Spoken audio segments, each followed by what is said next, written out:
Hi guys, I am Alicia Renee. And I'm Dax Holt. Welcome back to Podsauce. Yes. All right, I'm excited, Leash. Yeah, you are. I'm excited. I got one of my buddies on the show today. I was like, Dax, you're going to have to take this one away because this is all hometown, homegrown.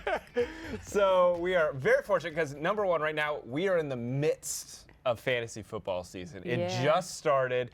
Everyone's going crazy. I know. I can't find my brother or any male in my family with a flashlight. Can't find him. But right now, the podcast you're going to listen to this time of year is the Fantasy Footballers. And we got Andy Holloway on. Andy, what's up, man? What's going on, Dax? Alicia, thank you for having me on. You're right. We are in the middle of the madness. I think I just saw NFL ratings are up. I mean, people are ready for full-time football right now. Dude, it's, especially after last year where it was like, are we going to have a season? Are we not? Like, people didn't know last year if we were going to have fantasy football because football itself was like kind of up on in the air. line. Yeah. So, Andy, break it down for me because everyone who listens to our show knows that I know absolutely nothing about sports. I don't have it for you, babe. But break down fantasy football so everyone can get on board. Yes. Pack up. Let's get comfy for this one. No problem. I'll keep it simple because I think the big thing that fantasy football does for people and why it's so addictive and why you don't see any of your family this time of year is because it makes every game interesting. It's not just your hometown team. It's every single team out there. A horrible Monday night game between two losing teams becomes exciting for the 12 people in your league because one of them has a matchup relying on one player. I think it brings engagement to the sport. It brings us fandom to another level. And, you know, we've had a lot of players on the show, and all of a sudden they have fans that aren't just the hometown teams. They're the fantasy fans. And they hear from them from the sidelines, or they get the thank yous on social media. And I think it just brings another, amplified level of fandom to the season. So if I'm understanding you correctly, I'm sorry. If I'm understanding you correctly, is it like you pick your team, a person from here, a person from there, a person from that played their particular position, and then so in the fantasy world, this would be what my team would look like? Your team is made up of players from across the NFL. Okay. And so what he's saying is you get invested because it may be a game that you would never watch, but you watch because you have one player out there scoring points that is going to help your team beat and destroy your friends. Boom. And yeah, a lot of it is shame-based. We like to shame the people around us that are our dear friends. When you win, and you buy trophies, and you wear robes, and you lord it over them for the next calendar year, and then you pretend you're a manager of a team again, and you do it for 15, 20 years.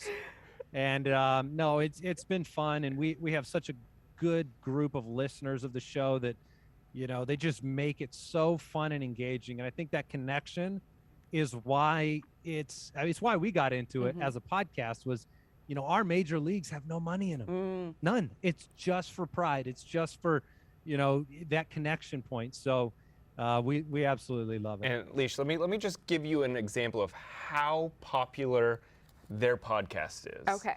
So last time I checked, Andy, correct me if I'm wrong, but you guys were number 29, like on the U.S. charts as a whole for your podcast, correct?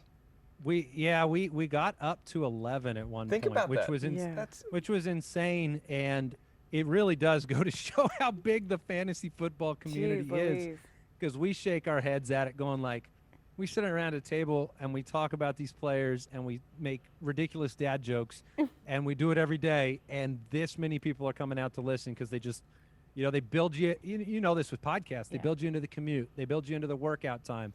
Maybe it's the mowing the lawn, whatever it is.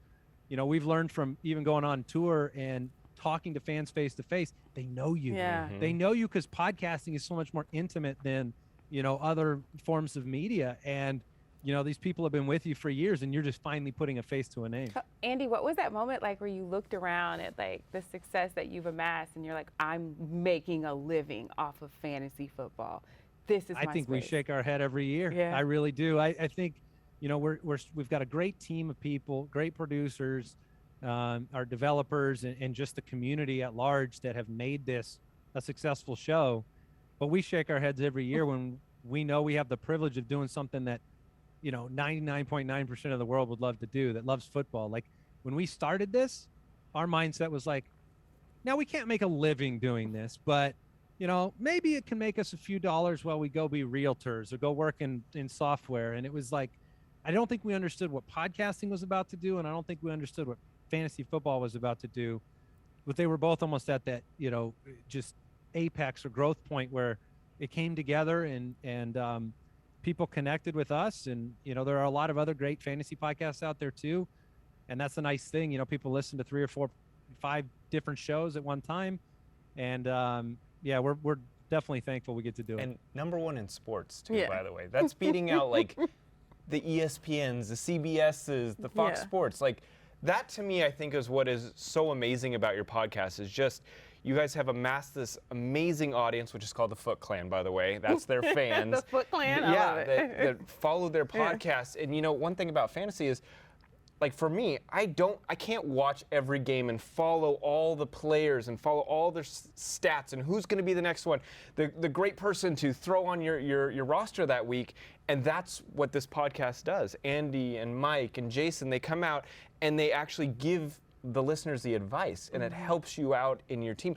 And one other thing, Andy, I had read something that you said that you guys keep this very family friendly, and that might be a big part of your success. Can you kind of go into that a little bit more? Because I think people don't realize it when they're listening, but then once you've said, I go, oh yeah, they never get dirty, or they never cuss, or they never do any of that. PG.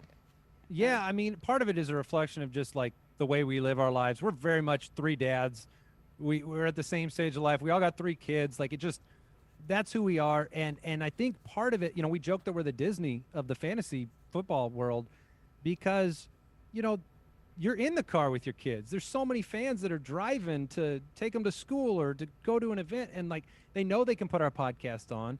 They know that they can just, and they're not going to worry about what we're going to say. It's still going to be funny, right? Like, I think it's hard to be funny and not have to go, to some other level of humor. And so I think it was something we didn't really set out saying, okay, this is going to be the key to success. But it's also something we noticed just from listener feedback early on that was like, hey, I really appreciate this about your show. I listen with my son. I listen with my daughter. And I think that's been something that's been helpful for us as we've grown. And, I'm thankful that that's something, and part of it too is like fantasy football, sports, like some of that culture that we do conscientiously try to change is that basement culture of like, okay, sports is all about dad going and hiding in the basement. Like, no, to us, sports is a family affair. Yeah. It's something where like everybody can get involved. Fantasy's the same way. I've got a 10-year-old that's just absolutely nuts about Patrick Mahomes and all of these players every week. He's probably going to pass me up in the next year or two.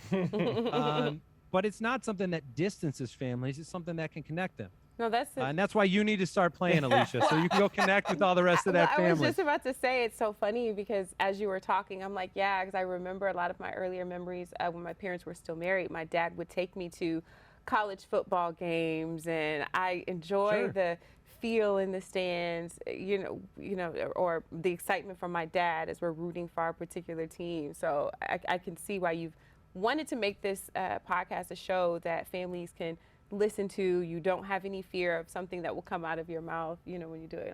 That's why I was smiling. I'm like, yeah. Oh, and it really brings people together so much. I can't, like, draft parties and like group texts. I mean, there's something about fantasy football that is about this camaraderie between people. Well, we all also have a little bit of competition in us, right? Yep. Competitiveness. Like, we all have like an element of competitiveness within us. It's like, I'm going to beat you, and so anytime you get an opportunity to create a team where, like you said, we're all pseudo managers, we have the eye of for talent, and, you can beat your friends or your family and, get bragging rights. You bring up a good point. So, Andy, obviously, I own a trophy company, a couple. What's it called? Fantasy Champs and Trophy Smack. There you go. Thank you. But, there you go. But my question, so I feel that there's a lot of pressure on me to be good at fantasy football just because of my tie-in with my company. So you, who is spitting knowledge constantly in front of millions of people, is there a lot of pressure to actually win your leagues? Well, I think we do put an appropriate amount of pressure on ourselves to do right by the listeners. And when the podcast started like 6-7 years ago, I think we were more obsessed about our own leagues. And then I think as time has gone by, I definitely react more emotionally to a call I made as as advice for the listener than I even do for my own team. We've had some consequences of the show, no doubt about it. No one trades with me. I've been complaining about this for the last year and a half.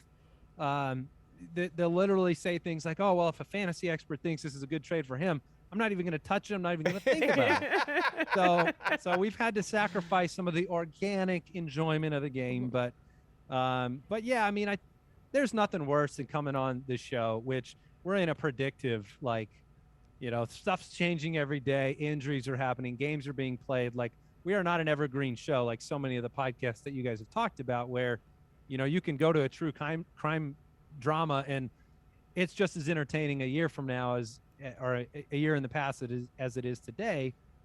Our shows expire. I mean, it's like you see the truth. We give you the advice. You go watch on Sunday. And then my Twitter mentions blow up if I screw up.